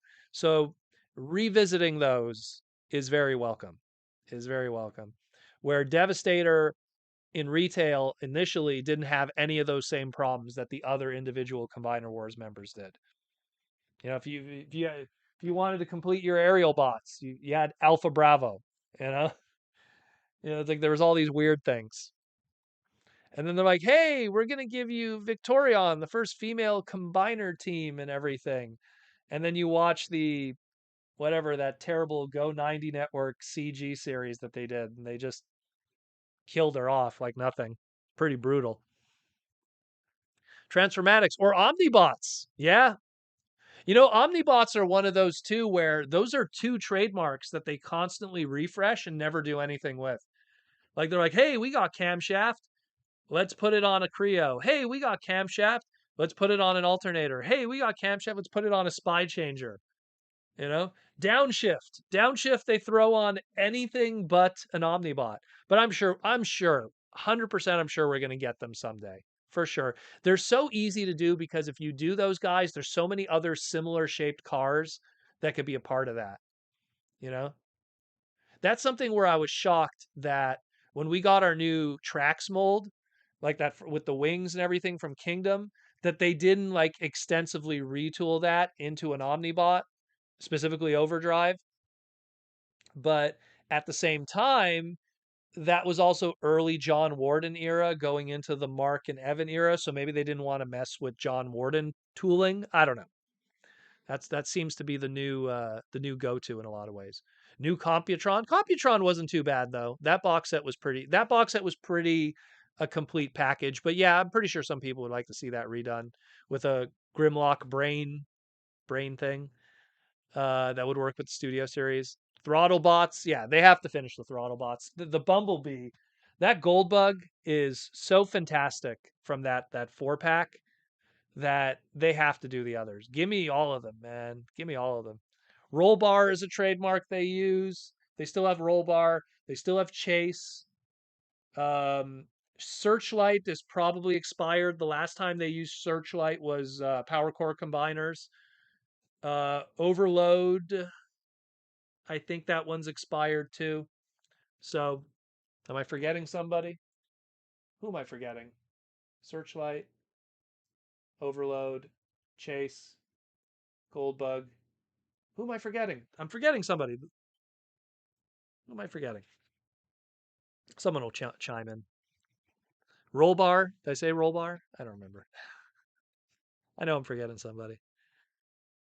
Uh, the rest of the GoBots. Oh God, be still my heart.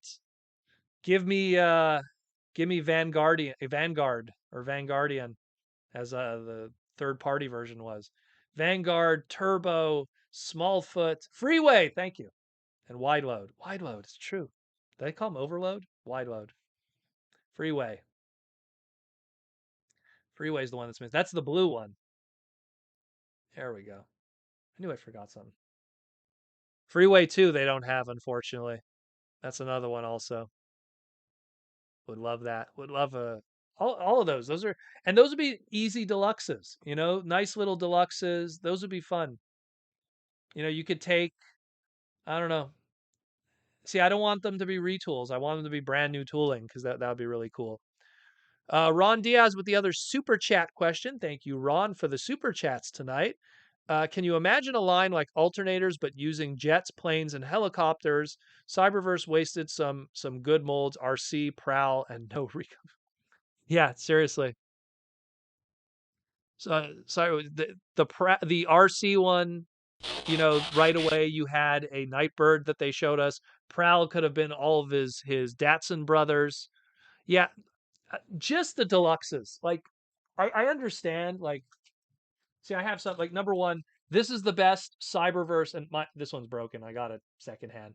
This is the best Cyberverse blur we have, and Cyberverse had a really cool blur moment, and it doesn't look anything like he does in the show. This is the best Cyberverse, Slipstream figure. Hollow, you know. And then there's so many more over there because I'm doing all the setup. It's a little bit of a mess here right now. I wish I could show you guys. Like here, like we got Skybite. Like there's a lot of really cool ones. It would have been so cool if they just handled everything like the deluxes. But the problem is when Cyberverse was made, the show, like when they were first conceiving it, they were really going hard on the Chinese market, and they were just like, we're going to make a whole segmentation of Cyberverse for a younger demo. So it was all gimmick based. It was all easy transformations, two-step flip changers. I had the let me grab it actually. One sec. I had the ratchet nearby. Oh, that's not the ratchet. That's the prowl. You know, the switchblade prowl. You know, like so many of those. Like they were just made for a younger demo, unfortunately.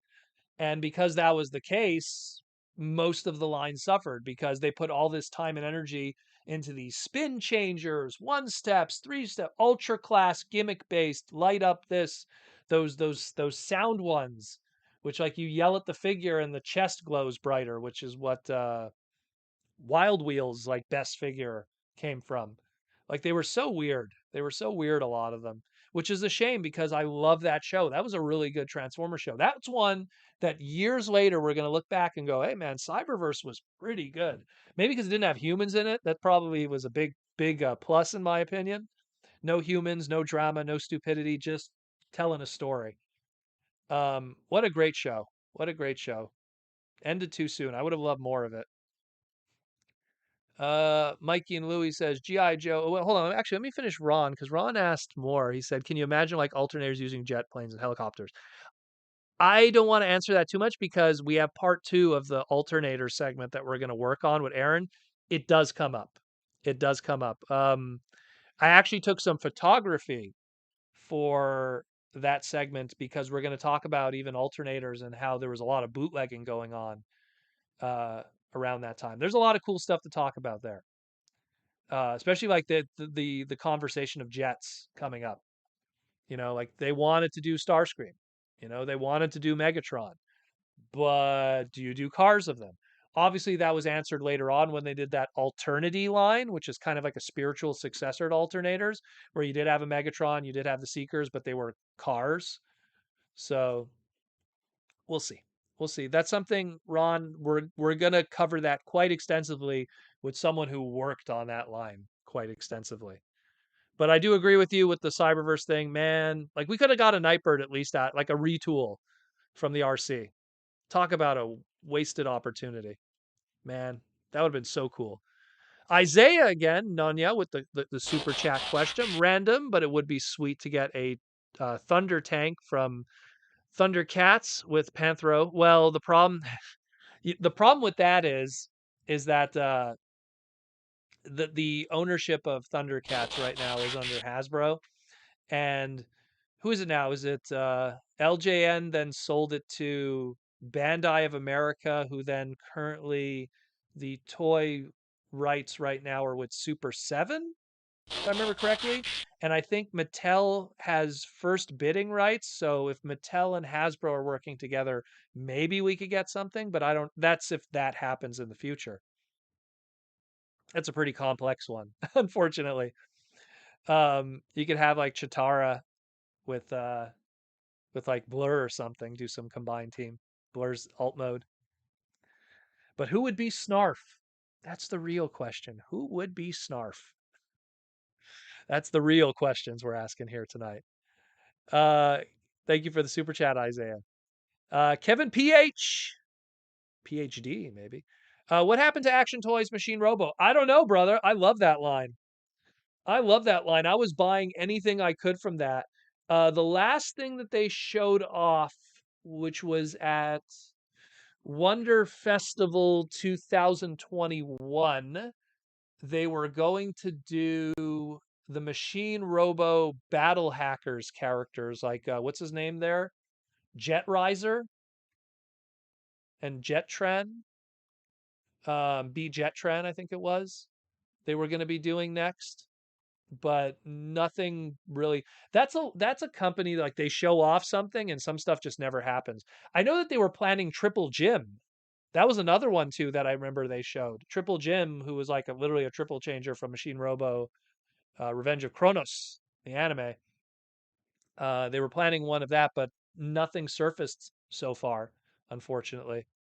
So, I mean, I hope that there's, I love Machine Robo and I love GoBots, and I have a whole nice little section in the back of those guys. So I would love to get more of it and give us a MRT, Machine Robo Tonka, MRT Vanguard action toys. I would love that. Update him. I know he's not part of the original run, but that'd be cool. Michael Koo with the $5 super chat with Cyberverse Wild Wheel action figure being a financial disaster. Well, I don't know about a financial disaster. This is a bad idea.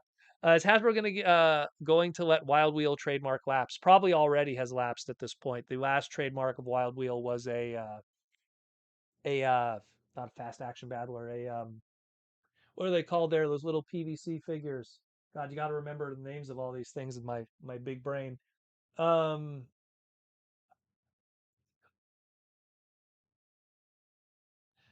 I'm blanking. But so they did like those little PVC figures that transform. So that was the last Wild Wheel figure. And they have not refreshed the trademark since then, I assume, because so far that 4 years have lapsed. If they did refresh it, they'd have to do a new product. I'd have to check with the patent office if Wild Wheel is still under their control.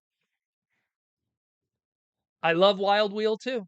The very last toy review I ever did on my Proto Retro channel was Wild Wheel. Tiny turbo changers. Thank you, T Formers 2002. Ugh. And you know what's crazy? I have like all of those. I have all of those tiny turbo changers. Had to collect them all, and they stopped doing them. It's kind of a shame because tiny turbo changers was a good opportunity to keep trademarks alive. It was kind of like the Tiny Titans, which was another one too, where it's like, hey, we haven't done a Unicron toy in a while, do a Tiny Titan. And they did a Tiny Titan Unicron in the bottom 4 years after they did that Generations one, the reissue. So good stuff. Good stuff though. How much time we got left? We got almost 15 minutes left in the live stream tonight. Busy night on Canada Day. Good day. I was actually worried, guys. No joke. I was worried we were going to lose power. We have a crazy storm going on in the east coast of Canada on Canada Day, and the lights were flickering a bit before we started the live stream, and I was like, "Oh, I'm gonna lose power, aren't I?" So, but luckily we didn't, and we're doing good today. We're doing good. We're doing good. Mikey and Louie's asking Proto Man, "What is for dinner?" Homemade, absolutely amazing. You should be paying $20 in a restaurant if you bought it. Homemade Vietnamese pho, aka pho, as some people pronounce it, but it's pho in Viet. Pho. You have to say it like a question mark. Pho. Homemade with daikon. It's faux ba, which is ba is beef, and I forget how you say pork. Faux ga, no, faux ga is chicken, and faux ba is pork. Is beef. My Vietnamese is a little rusty. So I'm having beef ball with beef tripe, faux ga, faux ba, and it's really good. Oh my goodness, one of my favorite things. One of my favorite things to eat ever since I was like, geez, ever since I was like 8 years old. I used to go have it with my mom. We used to go to a really good place. We used to call it Tonkinese soup. That was the term that it was called. That's like the white people term for it. Tonkinese soup, but it's pho, Vietnamese soup. Amazing. So I have a homemade Vietnamese soup waiting for me. I wish I took a picture of it. Actually, oh no, I don't have a pic. I I could probably show an older photo of some that I had before, but really good, really good. I'll post it. I'll post it for those who are interested. I'll post it on Twitter maybe. I don't know. No one's gonna care about food outside of our craziness. It's delicious. It's delicious. It's one of those things that it's easy to make, but really good. Pho is actually takes care because it's easy to make at home, but the easy way to make it isn't the best way. Now we're gonna get into food talk in our last 15 minutes. You get the beef bouillon cubes, you get the rice noodle. It's easy to make. You get the the thin cut beef pieces. You know the whatever what's it called there? You know it's easy to make, but real good ones, you have to have the beef broth. It has to be marinated overnight. You know, it's a whole thing. It's a whole thing. And let's just say I'm very lucky to eat very good food in this house of the Asian persuasion, you know? So good stuff. So I'm having that tonight. It's going to be really, real good. Real good. And before that, I had Kom Tom Bi, which is, if I translate it directly in Vietnamese, it was like it's like salty beef with rice because cum is rice. Yeah. I apologize for my butchered white boy Asian language skills. Michael Koo with the $5 super chat. Do you think Hasbro will continue with G2 characters, even unreleased G2 characters like Sergeant Hound? The reception for that has been quite positive. A lot of people have been very excited about it. Let's just hope that it transforms into sales, because you know, Velocitron Speedia 500, it sold okay in some areas and bad in others. Everyone wanted Cosmos, but like, let's be real, Override didn't sell well, and I love that character, but that was shelf warming. Nitro Convoy, Road Rocket was not selling well. Who else was it? Dia. Dia was not selling well, which was the Skids repaint. There was a lot of shelf warming. So hopefully this doesn't suffer from that also. I hope so. I hope it does well. I really do, because I love what they're doing. Like I love that craziness, and that opens it up to other crazy stuff too. Like you mentioned, Sergeant Hound of the auto rollers. There's all kinds of wacky stuff that could be involved with that. I mean, and again, Laser Rod Soundwave. You know, we got Laser Rod Jazz, which they just call Laser Rod, but Laser Rod Soundwave, that'd be awesome. So many. Oh my goodness. Give it to me all. Give it all. That's the unique stuff. I'm tired of buying, Seeker jets every time, or Datsuns or Lamborghinis, buying those over and over, even some Beast Wars characters, unless they're real true improvements. But if you give me some of those unreleased characters, you got my money. Chris Ellis with the $2 super chat. Will Hasbro do Goldbug with blue limbs? Probably not.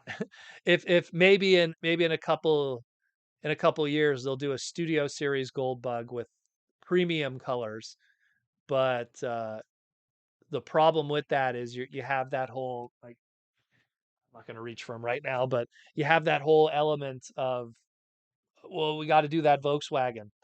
And if we do that Volkswagen, we have to pay a license. So they want to use it sparingly, I would imagine. It's only so many times you could do that. Um, let's see. T-Formers 2002. Do you think, I think you mean convert into sales.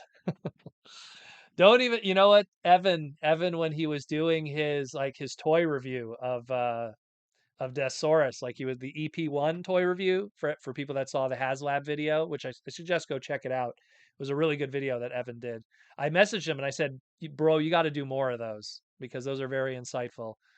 Um, if Evan even said transform, and then he had to correct himself and say convert, and then he apologized. So let's be real. Old habits die hard, and it was transformed for 35 years until Hasbro wanted to own it, and then they couldn't. So it is what it is. We got 10 minutes left in the live stream. Get some questions in before the end of the day, and then I'm gonna go enjoy some food afterwards. Kevin PH, thank you, Kevin, for another super chat. Will Hasbro ever release a Raiden or Lio Kaiser? Well, Raiden right now. Well, number one, I don't think we'll ever get a Raiden here. Primarily because Japan loves trains more than we could ever understand. Yeah, we have Thomas the Tank Engine, and he survives in the play school aisle in that bubble and survives and does well with play school kids and stuff like that. He has a cartoon and everything. And I love Thomas the Tank Engine. And so trains survive and do well there. But Hasbro saw that trains don't really do well with the Western market in the same way they do with the Japanese market. And when they did JRX, aka Rail Racer, aka Midnight Express, and all that, Rail Spike, I believe, was the other name.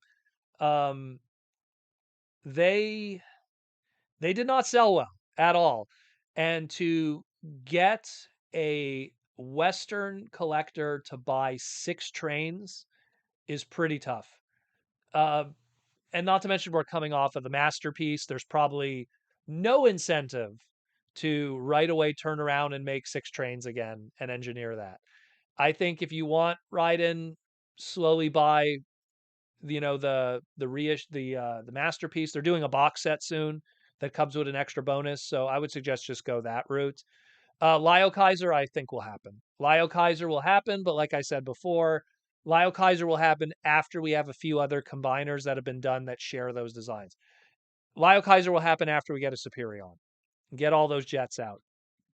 Lio Kaiser will happen after we get something that could be used to make Kill Bison, something that we could use to make, some of the other characters. But yeah, that's the way I see it, more or less. The realistic way to go about it. Prince of Phalanx 59. When will the Transformers HasLab be announced? The belief is San Diego Comic Con. The belief that's going to be the big reveal, probably in the panel. Um, so we'll probably have to keep our eyes glued on SDCC coming up. Not a TFCon though, but definitely at San Diego Comic Con. And I think it would make sense. Just makes sense. Kevin PH wants to know, what did you think of Rise of the Beast? I did a review not too long ago, but I think it was a pretty good movie. Good beginning, middle, and end. Good pace. Great characters.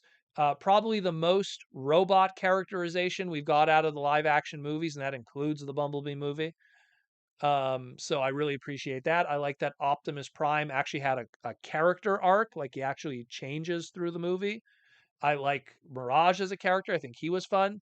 My biggest criticism of the movie was the beasts were kind of sold short. Optimus Primal was cool. Ape Links for a short time on the screen was also a cool character, and he kind of gave me the Boba Fett syndrome, meaning like there was so little of him that I want more. He's cool. I want a figure of him. I want all of that. I want more Ape Link. You know, so Ape Link was awesome.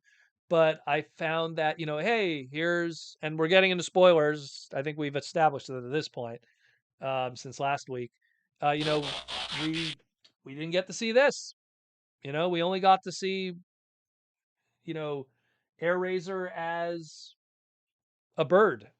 And at no point did she transform. And that's kind of a shame because the opportunities were there to make her transform. When the others transformed, we didn't get good shots of them. We didn't get a good shot at Cheetor. Bang, hey, big bot, I'm gonna help you. Boom, boom, boom. We didn't get Rhinox, just with the chain gun or something. Like it would have been cool to like get these nice shots of them. Even Optimus Primal, his robot mode shots were not very clear. Something that I thought we got over from the Michael Bay era of like the camera and, oh, we're not seeing anything. Can we get a wide shot?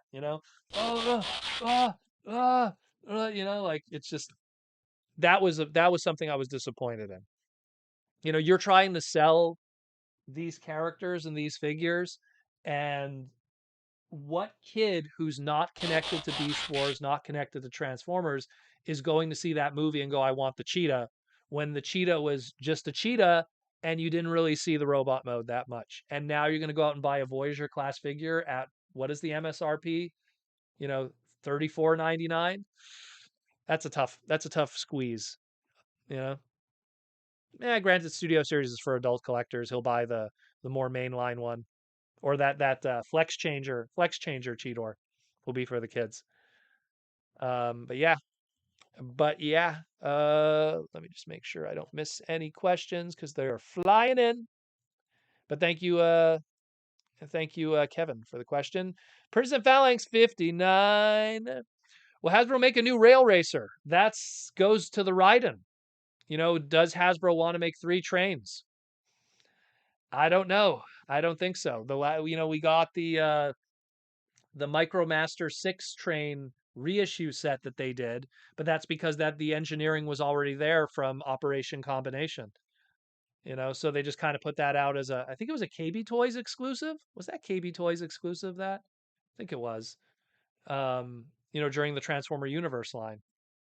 So that was a good. I love those little Micromasters. Love them. Love those little Micromasters. Rail Racer's the same problem like Raiden, trying to sell a bunch of trains to the Western market. Very tough. Isaiah with the $5 super chat. Would you be down for a Shattered Glass animated series? Well, I know Derek would have loved that. Perhaps Netflix. Will you be in Orlando, Florida TFCon? I don't have an answer. Well, just answer the TFCon one. I don't have an answer for the Orlando, Florida one yet. I want to get TFCon Toronto behind me, and then I'll look at my schedule moving forward from there. I'm going to try.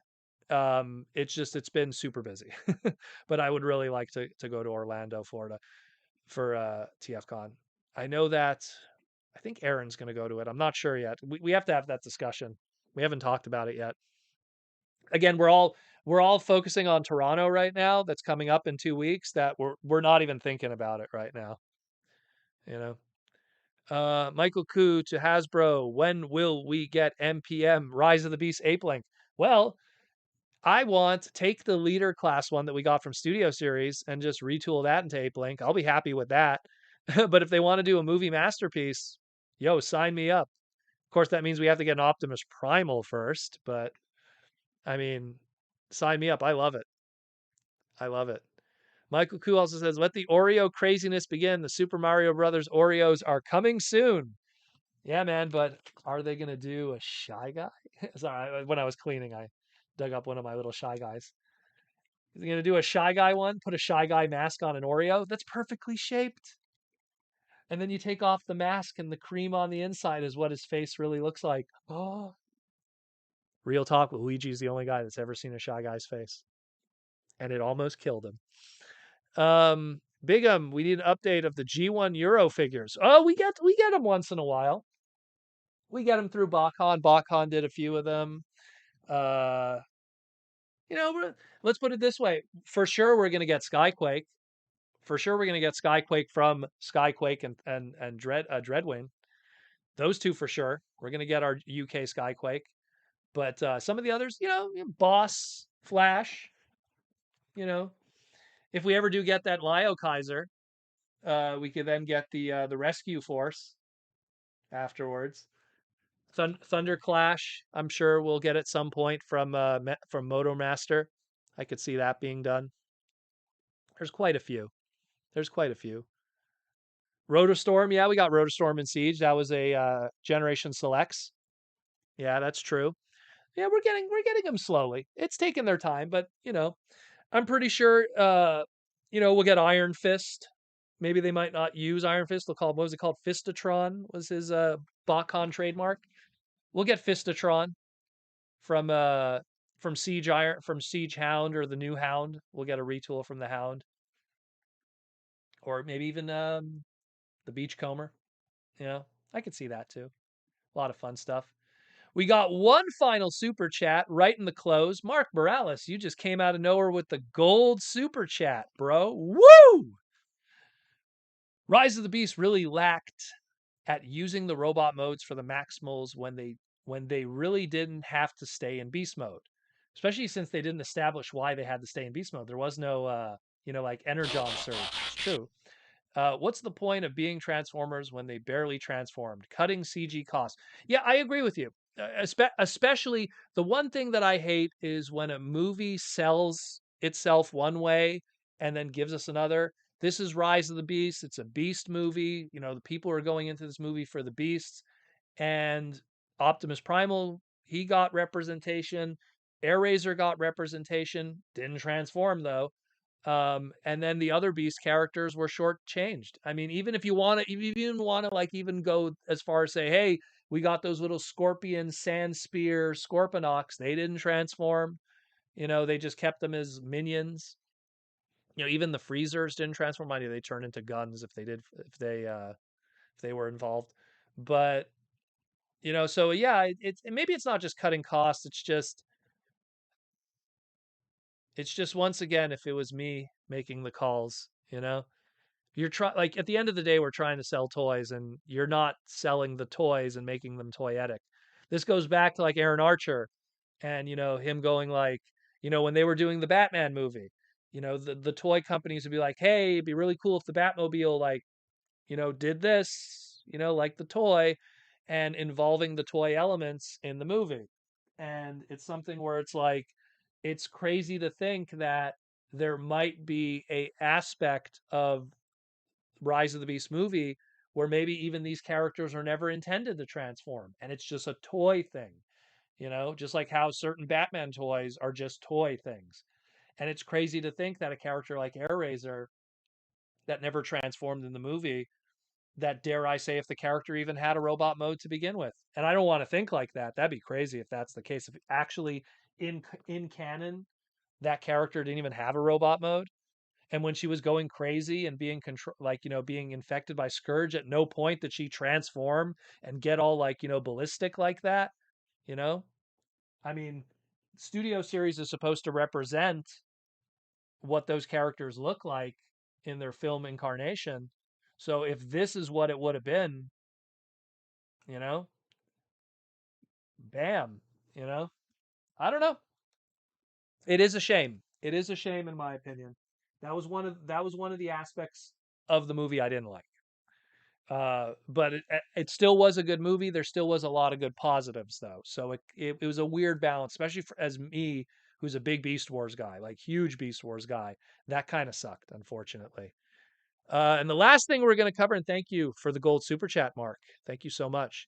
And the last thing we're going to cover is Mark saying Super Mario Brothers Oreos are Mario, Luigi, Toad, Yoshi, Fireflower, Super Mushroom, Coin, Superstar, Bowser, Bowser Jr., Goomba, Abu, the ghost, Blooper, the squid, Koopa Troopa, Piranha Plant, and Spiny.